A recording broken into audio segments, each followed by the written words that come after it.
what's up? It's your girl Bondi Blue, and I am back for Love and Hip Hop ATL.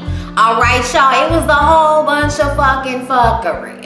Okay, so let's just go ahead and get into it. So Carly mad. They giving Carly all this extra fucking confessional time like somebody care about her and Jock and they fake ass relationship. Y'all was never together. Then we gotta find out who the fuck is this bitch? Talking about Treasure. Treasure, oh, you know, yeah, y'all know me, okay? I'm Jock's intern. I'm his assistant. I'm his intern. And like, intern, bitch. Intern that dick. What you talking about? I don't know why she felt the need to start talking about fucking with married men when Rashida sitting at the table, but it's like she never got the clue that didn't nobody want to hear her life story. Didn't nobody want to hear about how she was with a married man. Like, every time we see you, bitch, if you're not talking too fast, that's what you talking about. And it's like, Treasure, why don't you stop, bitch? Fix that wig, bitch. Bye, wig. Bye, wig. Then Waka shows up on stage, and I was like, why are you singing that song? I would have been $2 if that motherfucker would have came on stage.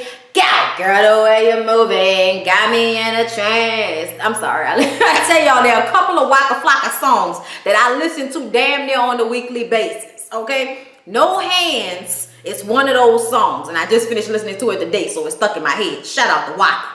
Tammy sitting up there, this nigga. Like, I still gotta support. That's my man up there on stage with that fucking belly. Waka, you too young and too famous for you to have a stomach like that. I ain't famous yet. And I'm also gonna suck it in if I'm on stage. Like, suck that shit in.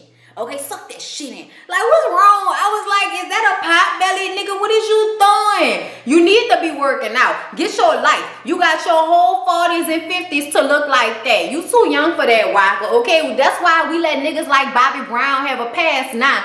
Because he was skinny for a good 30 years before he got to this point. Okay, so we don't know we don't know what your problem is, but that's what I foremost noticed about this stage performance. Okay, Tammy and him go outside, and you know she like, look, you not respecting my independence and all of this shit. And I'm like, bitch, you bucked up, stop it. He like, I'm getting some pussy tonight, and I'm like, yeah, he is, yeah, he is. Then we go back inside to Jock and Treasure sitting at the table.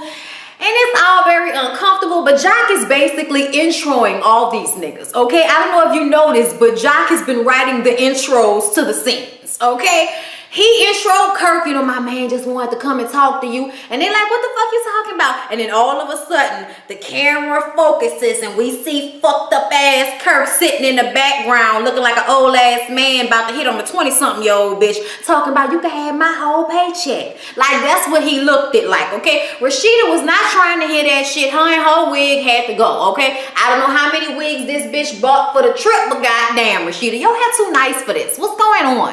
I miss when Rashida used to wear her hair all the time. Anyway, so she and Mimi get up and walk off, and then of course Dime and Carly are still sitting there, but we gotta start going in about why Jock had to come and ruin the party, and I'm just like, still giving Carly all this confessional time, bitch. You don't have a storyline. Why do you get this much confessional time? Jocelyn did not know that there was a love like this before Bonnie Bella. Okay, now all I want to do is give Bonnie what I never had. And it's like, Jocelyn, bitch, what's going on with your eyebrows in this scene? I know we talking about the baby, she cute, hey boo. What the fuck is going on with your eyebrows though, bitch? Get that together. So Rashida came on this trip to get the fuck away from D-Lo and all his hand movements and I don't know faces, you know. And he decides that he needs to talk to her, run a few things by her. And I'm like, what you mean run a few things by her? What the fuck is you talking about? Either you taking a paternity test or you not, okay? And because they really in love and really friends and all this shit is fake, she starts to tell him about the Logan dude and how he wants to get a paternity test, which makes, you know, her look at him like, this little nigga want to get a DNA test, but your grown fucking Adam's apple having ass don't want to get a DNA test. And he says, you know what, Rashida, you my friend, you still my wife. I'm gonna get the paternity test through the lawyers. If I gotta pay $20,000, I'm like, nigga, they sell it at Walgreens. Why you gotta pay $20,000 to get a DNA test? This shit just not right.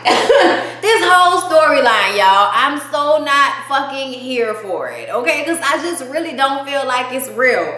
Every time they come on You know, it's like Rashida is in the moments of acting. Like, I have to act like I don't want to be by him. Every time they were in a scene together this episode, D-Lo can't act, okay? So he just like, you know, bopping and I'm chilling. I'm good Kirk today, okay? I'm the nice Kirk that's on this trip, okay? And she's just like, I don't want to touch this nigga. Why his arm touching my arm? Like, yeah, no, I'm not here for it at all. So because Kirk got ghosts on them child support payments and taking care of her ass, Jasmine had to jump her ass on a pole on the day shift, okay? And I was at T's or whatever strip club that was. I was like, bitch, they ain't got nobody in there. Who is that ugly ass nigga helping you get on stage? What? Okay, then we backstage, one fucking stripper bitch back there with a handful of ones. Girl, bye. Y'all really setting up the scene production. I am so not here for all this doctor shit. She's leaving for the day. I don't know how long the bitch worked, but wasn't nobody in there. And when she walked outside, it was daylight magic. Looked like it was 2 o'clock in the fucking afternoon.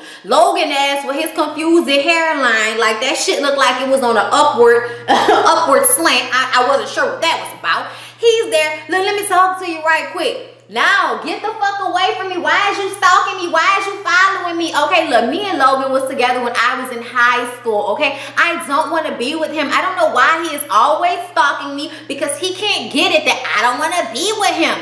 Is that my baby, bitch? I'm trying to get the paternity test. Is that my baby, bitch? Why you running, bitch? Like, then she get in a van and shit. I'm like, what are you doing? I'm trying to close the door. And she jump up as soon as security get there and try to throw a punch at this man. I'm like, see, bitch, if he would have fucking hit your ass, I wouldn't have been mad at him. Because you physical as fuck for no reason. That nigga just trying to talk to you. And even if you don't want to talk to him, what is all this hostility about with your crazy ass? Jasmine also, bitch, I don't understand you. I don't like, I don't see it. I don't see where the dots are connecting and this shit is making sense for me. It's not. The next scene with her is her going home, dropping all her shit on the floor because she mad and shit. She looked like somebody mama should have been standing in that kitchen cooking, telling her, girl, pick all these fucking bags up. What's wrong with you? I don't care if you had a bad day. Don't leave your bags in the front door like that. Pick that shit up, okay? She go run and sit down, and every time this nigga Rod got a scene, hood nigga, holding a baby. I don't know what that's about. Kiana's there. The threesome is all here, okay? She tells them that Logan once again popped up at her job and he's talking about he might be the father. He is not the father. I don't know what's wrong with him. He is not the pappy. So Rod feels like, I'm going to have to go and check this nigga. Then they had this whole little Aunt Bertha moment where it's like, well, maybe Rashida and Kirk had Logan come to you to set you up for the fall. Like, it was just like, come on now. Do you really think Rashida and Kirk found Logan so they could try to make it seem like somebody else is the father so that would take some of the stress off Kirk? So the men decide to crash this white party that Spice invited all the ladies to, and everybody's there. Everybody's coupled up except for Diane. And they're all talking about how the men have recently fucked up, but we proud of Waka for pulling it together and come and get his wife. And we're also happy that Kirk is here and he's trying. Everybody is like giving them some type of motivation, joking about jumping him. But at the end of the day, people are rooting for Rashida and Kirk at this sit down, okay? I don't know why Treasure thought this was the perfect opportunity for her to let them know that she talked to Kiana, Jasmine's third piece to the threesome. Okay, you know, it's Kiana, Jasmine, and Rod. That's the threesome right there. She talked to Kiana at the strip club, and Kiana told her that Kirk was one who was talking about taking care of Jasmine and all that. She just want them to know that it's from the standpoint of the side bitch, that it's these men, okay? These men break their vows, not the side piece. It's like, Treasure, bitch, what part of this don't you understand? Nobody wants to talk to you about this. Waka even was like, nobody cares, bitch. Like, a cough, nobody cares. Tammy says, we ain't trying to go there. Jock on the side like, bitch, won't you, stop. Shh, bitch, please stop. And she still kept going. Like, I gotta be, the leader. I gotta be the representative. Side bitch club. Like, sit your dumb ass down somewhere. We were all like, what the fuck? Rashida is in her feelings. So she gets up to walk off. As soon as Tammy and them get up to keep Rashida from leaving, we see in the background, all of a sudden, Diane gets up in her all white, and we see Treasure there, not in white. It's a white party, bitch. What are you doing? and Dime just punches the bitch in the face, grabs her by a wig, and starts to like hit her in the head, push her head down. And 3 security guards come and jump in and separate the shit. And for the rest of that scene, Treasure couldn't get that wig back on. Okay, for the whole rest of the scene, that wig was in the wind. Y'all, when I tell y'all, everybody was like, she had it coming. She had it coming. Shout out to Dime. Shout out to Dime. She is really a part of the crew. Shout out to Dime. Bitch, you just solidified yourself in the crew with the rest of the ladies, okay? And I'm kind of happy for it. This was Dime's breaking out episode, okay? I was so here for her. She knocked the fuck out that girl. And the bitch had it coming, because I don't know how many times people was trying to tell you, bitch, stop.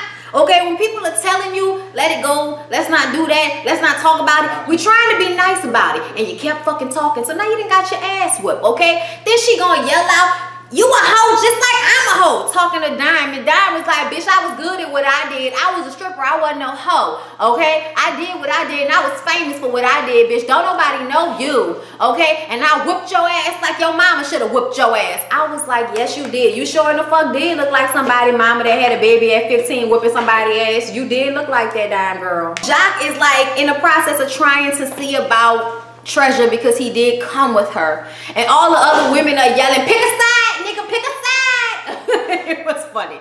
Oh my God. Then everybody continued to eat lobster and party and have a good time. Jocelyn meets up with lovely Mimi at the park with Bonnie Bella and her kids. Okay, I'm sorry, with Mimi's kids. Mimi got cute, 2 little cute kids running around there at the park.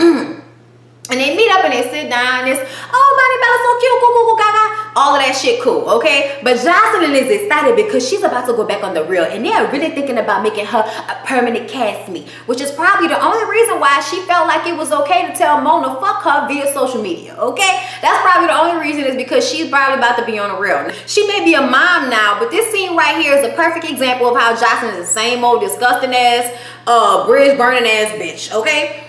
Mimi starts to talk about how she has really gotten cool with Tommy, and Jocelyn says, well, if the bitch would have acted like she had some sense, she would have came to the video shoot, and then we could have tried to make up. And Mimi clocked it, because she was like, wait, hold up, don't you have a restraining order against her? So how was she gonna come if you got a restraining order against her? Common sense moment, right?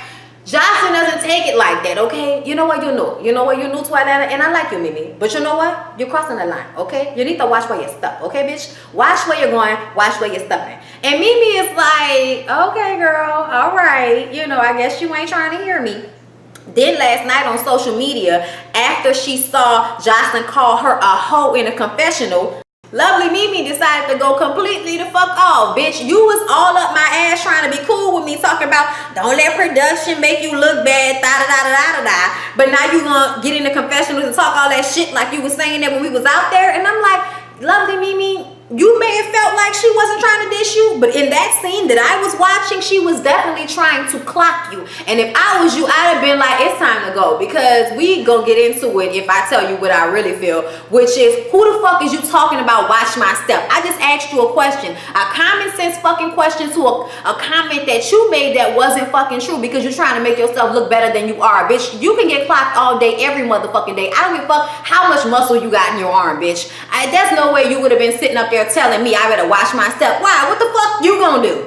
You gonna put the baby down so you can fight me or some shit like that? Shut your stupid ass up. I was not here for Jocelyn. Not here at all. But she talking about moving into Stevie's house with him and giving Bonnie Bella, the stability that she never had. And I'm like, bitch, you can't give her stability that she ain't never had, because your fucking ass ain't stable with your crazy ass, okay? I hope, look, let me tell you something. I'm praying for that baby. I think Stevie is going to be the saving grace of that baby, because Jocelyn may be cool and goo goo gaga right now, but when that little girl gets to be like, middle school and teenager, she going to be all kind of bitches and hoes. I bet. I bet. So Treasure is packing up her wig and her clothes to go back home, since she's not welcome in Jamaica on this trip, right? And Jack goes to see about her, because even though she set her own self up for the fall. At the same time, she did come with him and he felt somewhat responsible, so he was going to check on her. And she's like, I mean, I just don't know why these women don't like me. I mean, I wasn't doing nothing but trying to be real, talk to them woman to woman. I was just trying to tell them, you know, about what's really going on. I mean, it's all about women's empowerment, and I don't understand why they felt like they had to do me like that. I mean, you got me up in here with the wolves and the bitch that still like you, that still want to be with you, and you got me here with you and all of this shit, and this bitch in my face, and these hoes don't like me. And I was like, bitch, you can talk 100 miles a minute all you fucking want to. You set yourself up for that fucking punch, okay? You set yourself up for that. And Jock was like, bitch, if I hadn't been there myself listening to you talk, I would think that maybe they misunderstood her. But no, that's not what happened. Everybody warned you. Everybody warned you. But this makes me feel like production be whispering in people's ears, telling them what to say. But this is when you gotta use your own fucking judgment and be like, do I want to get in a fucking fight right now? Do I want to get smacked? You didn't look like you want to get smacked. Jock was right. You gonna learn eventually. You gonna get tired of people whooping your ass, and you gonna learn eventually that sometimes you just need to shut what they call the fuck up. Okay? She gonna tell Jock to kiss her ass when he tell her fuck your side. She was like, you gotta look at my side though, Jock. You wanna look at that one side? You gotta look at my side though, Jock. Bitch, fuck your side. Okay, fuck your side. And I'm about to go. Okay, I need to leave you over there. Okay, that way. So everybody decides to go on this nice little boat ride, and it's all cute, and the girls are stomping onto the boat all nice, and Jock finds some miscellaneous people to come with him. It's all very confusing. I was like, who are all these bitches with Jock? We don't know none of them. What the fuck? Then Jock had on these high tube socks with like a bright yellow situation. You know what? Whatever we in Jamaica do you, Jock. I ain't mad about it. Once again, Jock is here to intro you niggas, okay? He's here to intro Sean, who showed up to surprise Dime, who had been feeling some type of way the whole time because she was the only one whose man didn't show up. And she was like, how did you know we was here? Wasting her drink and all of that shit. And Waka was the one that hooked it all up so Sean could know where they were and come through. And she was like, thank you, Waka. And it was like, oh, so you and Tammy cool now? And it was like, good, because we need for y'all bitches to be friends so we can start playing ball again. It was sweet, y'all. It was really cute. And even Jock at some point starts to try to apologize to Carly once again. The fuck for what? Y'all don't go together. But really what he said is, you know what, Carly? After everything that's happened, tonight, you can get this dick. Later on that night, they all have like this little listening party for Tammy's song. And Tammy really does have a good voice. We're not even gonna play her out like that. Tammy has a good voice. It was a nice song. I was here for it, okay? Tammy is all about shining bright. And Waka, like, you know, my baby has a beautiful voice. You know, she's a good mom. She's a great woman. She's a wonderful wife. I'm just, you know, I'm trying to be here for her and not dim her light and, oh, that's my baby. I'm going to be here for it. And I'm like, thank you, Waka. We really appreciate it. I remember when Waka first came out and I was like, he is either the dumbest nigga or a very smart nigga that is tricking us. And I've come to the conclusion that it's the latter. Smart nigga that's tricking us, okay? I'm glad he got his dick under control. And let me tell you something else. If another bitch pop up on Instagram with a motherfucking picture of you in her bed, I'm through. I'm through with you like I'm through with T.I. And this is when Sean starts to talk about how him and Dime been knowing each other for years because Dime's mom was his teacher. And they, you know, used to really kick it, but they just now getting to a place where they can really be together. And he pulls out this box and she like, what's that? That's your grandma thing. And he like, yeah, it's my grandma thing, so let me go ahead and do it. I don't know what the grandma thing was. If that was his grandma ring, what the fuck family y'all came from, that big ass ring? It might have just been the box. I don't know. I wasn't sure about that. But he gets down on one knee and proposes to her. And it was so sweet. And we was all emotional. And Waka and Jock was crying. And it was just real cute. We was all here for it. They was about to cry, babe. Stop looking at me like that. It's a joke. It's a joke. Fuck. Falling on deaf ears. Anyway. So, you know, they all had a good time. It was a beautiful little moment. Very romantical. Jock actually does apologize to Carly. But once again, the fuck for what? Why? For going on a couple of dates with Tommy? Bitch, we on a reality show. Show fucking feelings. Y'all, I'm sorry. I be so over it. Anyway, y'all, that was basically everything that happened on Love and Hip Hop Atlanta. It was a really good episode. I was here. I was present. Don't forget to like, comment, and subscribe. Shake them tits, shake them tits, shake them tits, and share. And I'll see y'all in the next one, which is Basketball Wives. On my mama, on my hood, I look fly, I look good. Touch my